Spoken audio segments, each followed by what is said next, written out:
SmartEQ3 comes with a wide range of profiles to prime its AI engine for the most common source signals. However, you can also build custom profiles for specific sounds you might work with again and again. These two vocal samples I pulled from a sample pack are a little inconsistent. I want to polish them up a little bit, but I also want them to sound more similar to each other.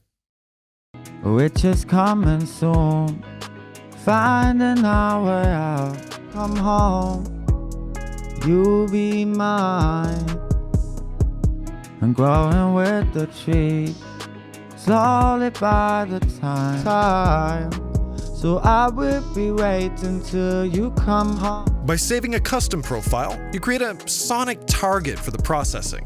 This will make for a consistent sound no matter the input signal. To get a good baseline, I'll let SmartEQ3 analyze one of the vocal tracks using the factory profile Vocal High. Passing time, oh, I will be waiting till you come home, you'll be mine. Then I tweak the sound using standard filters. A boost at 13 kHz will give the track a more airy sound. Then by adding a fairly wide filter at 2.4 kHz, the vocals will be extra present in the mix. A high-pass filter will cut out frequencies that might interfere with the bass or kick. Be aware though that any high or low-pass filters will not be saved in the custom profile.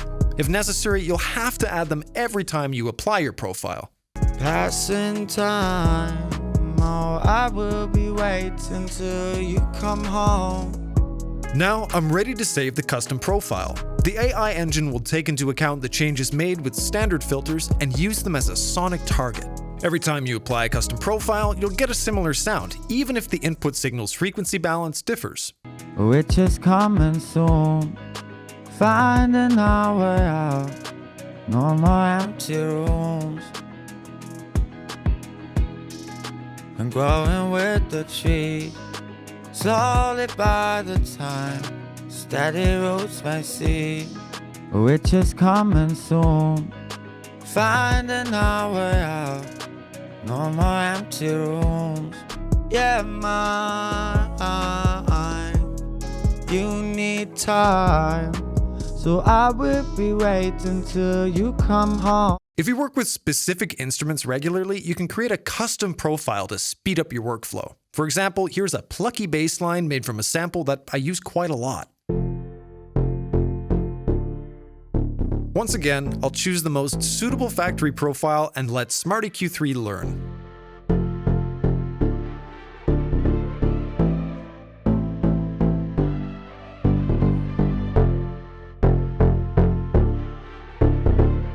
Then I tweak the sound. A boost at 90 Hz will give the bass a little more body and weight. Another boost around 2 kHz will make it sound more present in the mix. I'm happy with my sound, so I'll save it as a new profile just like before. A full list of all the custom profiles you've created can be accessed and managed in the Settings menu.